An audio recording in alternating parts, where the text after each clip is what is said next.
चोर आणि गोळ्या मारणारे, चाकू मारणारे लोकांसोबत ते खोडके साहेब उभे आहे, तर असे टेररिस्ट आणि असे क्रिमिनलच्या बाजूनी आम्ही सुद्धा युती करायला नकार आहे आमची. अमरावती महानगरपालिकेमध्ये पुन्हा खोडके विरुद्ध राणा असा संघर्ष पाहायला मिळणार आहे. अमरावतीत महायुतीमध्ये राष्ट्रवादी अजित पवार गट, भाजपा, शिवसेना शिंदे गट, युवा स्वाभिमानी पक्ष सोबत असले तरी मात्र अमरावतीच्या महानगरपालिकेमध्ये भाजपाच्या नेत्या माजी खासदार नवनीत राणा, युवा स्वाभिमान पक्षाचे नेते आमदार रवी राणा यांनी संजय खोडके यांना युतीमध्ये घेण्यास नकार दिलाय.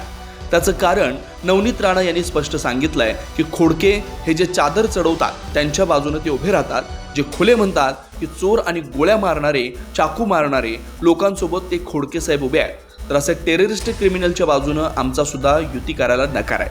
त्यामुळे आता नवनीत राणा यांच्या विधानानंतर अमरावती महानगरपालिकेत महायुतीत मोठा फूट पडणार का, की मुख्यमंत्री फडणवीस, उपमुख्यमंत्री अजित पवार यात तोडगा काढणार, हे सुद्धा पाहणं महत्त्वाचं ठरणार आहे. आम्हाला सुद्धा नको आहे जे चद्दर चढवतात आणि चद्दर चढवून घेणारे लोकांच्या बाजूनी जे उभे राहतात, जे खुलेआम म्हणतात की चोर आणि गोळ्या मारणारे, चाकू मारणारे लोकांसोबत ते खोडके साहेब उभे आहे, तर असे टेररिस्ट आणि असे क्रिमिनलच्या बाजूनी आम्ही सुद्धा युती करायला नकार आहे आमची.